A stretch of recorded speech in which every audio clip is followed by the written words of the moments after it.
নবম দশম শ্রেণীর কেমিস্ট্রি ক্লাসে তোমাদের সবাইকে স্বাগতম। আজকের ক্লাসে আমরা রসায়নের দ্বিতীয় অধ্যায় সেখান থেকে ব্যাপন থেকে শুরু করব, কারণ গত ক্লাসে আমরা ব্যাপনের পূর্ব পর্যন্ত সকল হ্যান্ডনোট ক্লাসগুলো তোমাদের হাতে উপস্থাপনা করেছি। তো আজকে আমরা ব্যাপন থেকে নিচে কোনগুলো তোমাদের হ্যান্ডনোট করতে হবে, কোন কোন টপিকগুলো সবচেয়ে বেশি ইম্পর্টেন্ট, কোনগুলো থেকে বিগত সালে সবচেয়ে বেশি প্রশ্ন আসছে, আজকের এই হ্যান্ডনোটে তোমরা খুব ইজিতেই দেখতে পারবা। তো দেখো, এখানে বলছে কোনো মাধ্যমে একক সময়ে কঠিন তরল বায়বীয় বস্তু কণার স্বতঃস্ফূর্ত ও সমভাবে পরিব্যাপ্ত হওয়ার প্রক্রিয়াকে ব্যাপন বলে। তাহলে ব্যাপন কাকে বলে পড়বা, খুবই ইম্পর্টেন্ট প্রশ্ন, ব্যাপন কাকে বলে। ঠিক আছে, এবার ব্রাউনীয় গতি। ব্রাউনীয় গতি কি, এটা তোমাদের বইয়ে খুব বেশি নাই, তবে এখান থেকে তোমাদের প্রচুর পরিমাণে প্রশ্ন এসেছে, তাই আমি মনে করি এই ব্রাউনীয় গতি সম্পর্কে তোমার জানা উচিত। 1827 সালে ব্রিটিশ উদ্ভিদবিদ রবার্ট ব্রাউন লক্ষ্য করেন যে পোলেন অর্থাৎ যেগুলো পরাগরেণু যেটাকে আমরা বলি, সেটা পরাগরেণু কণাকে পানিতে রেখে দিলে তা বিস্ফোরিত হয়ে অতি ক্ষুদ্র কণাসমূহে সৃষ্টি করে। এবার অনেকে বলবো ভাইয়া পরাগ কেমিস্ট্রিতে কোথা থেকে আসলো, পরাগ তো থাকা উচিত বায়োলজিতে। না, অ্যাকচুয়ালি এখান থেকে তিনি একটা নির্দিষ্টভাবে একটা নতুন কিছু আবিষ্কার করে, যেটা অ্যাকচুয়ালি রসায়নের অন্তর্ভুক্ত। ঠিক আছে, অণুবীক্ষণ যন্ত্র দ্বারা তিনি পরীক্ষা করে দেখতে পান যে কণিকা সমূহ অবিরাম ইতস্তত, ঠিক আছে, ইতস্তত ভ্রমণশীল কণার এমন ইতস্তত ভ্রমণকে ব্রাউন গতি বলে। ঠিক আছে, ব্রাউনীয় গতি কাকে বলে, আশা করি তুমি বিষয়টা বুঝতে পারছো। আচ্ছা, এরপরে হলো ব্যাপনের হার। গ নাম্বার প্রশ্নে খুবই ইম্পর্টেন্ট টপিকের প্রশ্ন থাকে যে ব্যাপনের হার, কোনটার ব্যাপন হার বেশি বা কোন জিনিসটা সবচেয়ে বেশি মানে গতিশীল হবে। সেক্ষেত্রে সর্বপ্রথম প্রশ্ন আসে ব্যাপনের হার কাকে বলে। একক সময়ে কোনো মাধ্যমে কঠিন তরল ও বায়বীয় বস্তু কণা যে পরিমাণ পরিব্যাপ্তিত হয় তাকে ব্যাপনের হার বলে। নাম্বার 2, ব্যাপনের হার বা নিঃসরণের হার আণবিক ভর বা ঘনত্বের উপর নির্ভর করে এবং বা নির্ভরশীল আর কি। সহজ বাংলায় যদি আমি বলি, ব্যাপন আর নিঃসরণ কথাটা প্রায় সেমই। ব্যাপনও আসলে গাণিতিকভাবে যেভাবে ব্যয় করতে হয়, ব্যাপনটাও এবং নিঃসরণটাও সেম ভাবে ব্যয় করতে হয়, এবং দুইটাই ডিপেন্ড করে আণবিক ভরের উপরে। আমরা তো করবো আণবিক ভরের উপরে, সবকিছু নির্ভর করে কিসের, আণবিক ভর। এটা বোঝার ক্ষেত্রে আমি তোমাকে একটা উদাহরণ দিয়ে বোঝাতে পারি। একটা মোটা মানুষ এবং একটা হালকা মানুষ, আর ব্যাপনটা বা নিঃসরণ হারটা তোমাকে দৌড়ানোর স্পিড মনে রাখতে হবে। যার দৌড়ানোর স্পিড যত বেশি তার ব্যাপন হার তত বেশি, যার দৌড়ানোর স্পিড যত কম তার ব্যাপন হার তত কম। এবার আমি তোমাকে মনে করলাম যে একটা ভারী মানুষ, একটা মানুষের ভার কি অনেক বেশি। দেখো, একটা ভারী মানুষকে যদি আমি এখানে দৌড়াতে দিই, ঠিক আছে, একটা ভারী মানুষ সামনের দিকে দৌড়াবে, তার সাথে আমি কম্পিটিশন করেছি একটা হালকা মানুষকে। আমি কি করছি, একটা হালকা মানুষকে কম্পিটিশন করছি। তো এই রেসে কি হবে, সচরাচর খুব ইজি ভাবে যদি বলি, সেক্ষেত্রে কি যে মানুষটা হালকা তার স্পিডটা অনেক বেশি থাকবে এবং সে অনায়াসেই গতিশীল বেশি হবে, ফলে সে জিতে যাবে। আর ভারী মানুষ তার স্বাস্থ্যের জন্য সে কি হবে, বেশি দূর যেতে পারবে না বা অল্পেতে হাঁপিয়ে যাবে, যার ফলে সে হেরে যাবে। তার মানে যার ভর কম তার গতি কিন্তু অনেক বেশি হচ্ছে।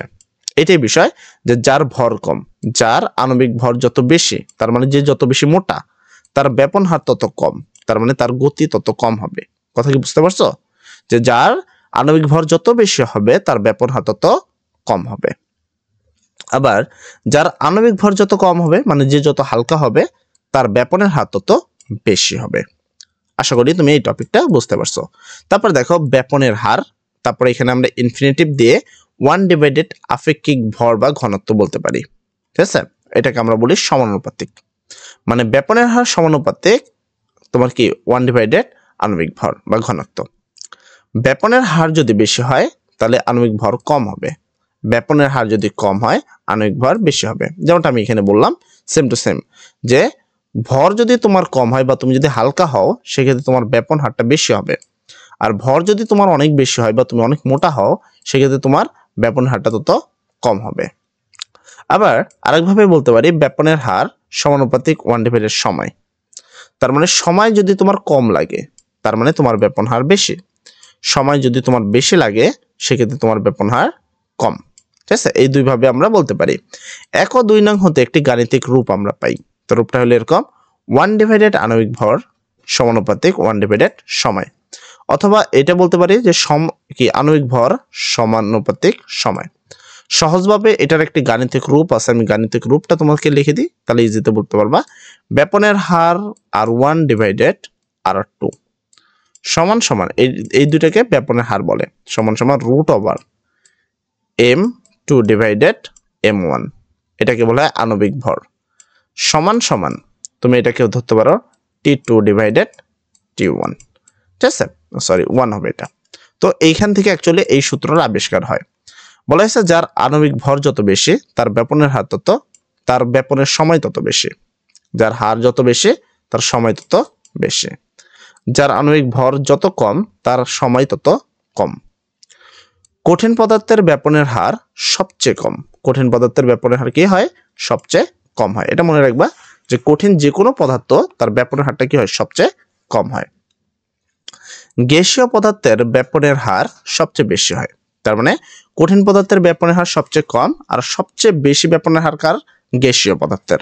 এটা কিন্তু খুবই ইম্পর্টেন্ট লাইন, এবং এখানে যতগুলো লাইনগুলো তোমাদের জন্য নোট করা হয়েছে, এই প্রত্যেকটা লাইন খুবই গুরুত্বপূর্ণ এবং বিগত 10 সালের কোশ্চেন পত্র অ্যানালাইসিস করার পরেই করা হয়েছে।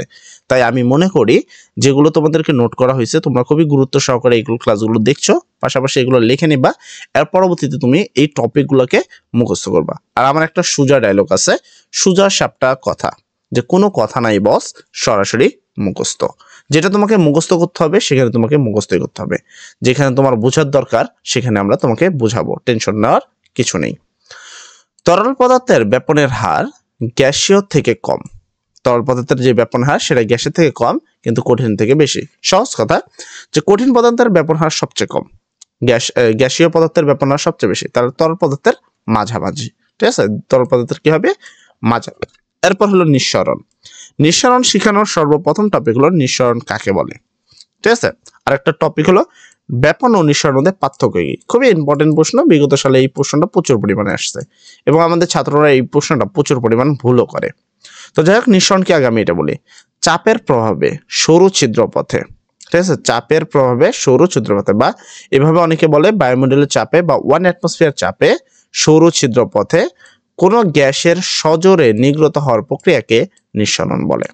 নিঃসরণ বিষয়টিকে আমরা গ্যাসে আমি তোমাকে জাস্ট একটা সেন্টের বোতলের কথা বলবো। তোমরা এরকম সেন্টের বোতল দেখে থাকবা, এরকম ধরলাম আমি সাপোজ সেন্টের বোতল, যখন এখানে স্প্রে করা হয় এখান থেকে বাইর হয়, তারপর কি এরকম ভাবে কিন্তু ছড়িয়ে যায়, তাই না? এভাবে কি হয়? ছড়িয়ে যায় একটা, এভাবে কি হয়? সেটা গিয়ে আস্তে আস্তে ছড়িয়ে যায়। এই যে সরু ছিদ্র পথে এইভাবে বের হয়ে গেল, এইটাকে বলা হয় নিঃসরণ। আর এই যে ছড়াচ্ছে, এই ছড়ানোর প্রক্রিয়াকে বলা হয় ব্যাপন। ঠিক আছে, আচ্ছা, এবার আসি ব্যাপন ও নিঃসরণের মধ্যে পার্থক্য কি। সবার আগে এরকম কোনো পার্থক্য প্রশ্ন আসলে তুমি দুই পাশে এরকম সুন্দর করে একটা চক করবা, এক পাশে ব্যাপন দিবা, আরেক পাশে তুমি নিঃসরণ দিবা। ঠিক আছে, এক পাশে ব্যাপন, এক পাশে নিঃসরণ। এর পরবর্তীতে তোমার কাজ হলো এখানে টপিক বাই টপিক লেখা।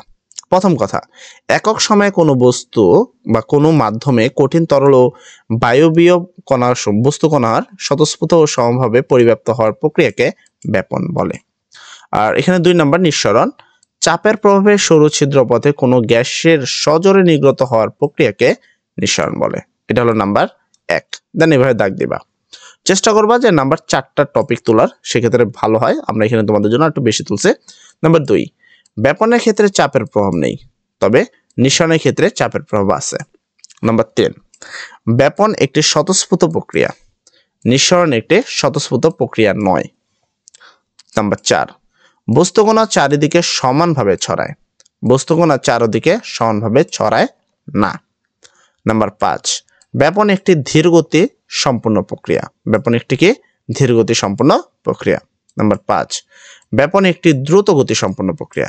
এইখান থেকে এইটা কিন্তু দিয়ে রাখে যে একটা উদ্দীপকে দিয়ে থাকে যে একটা ধীরগতি সম্পূর্ণ এবং একটি কি?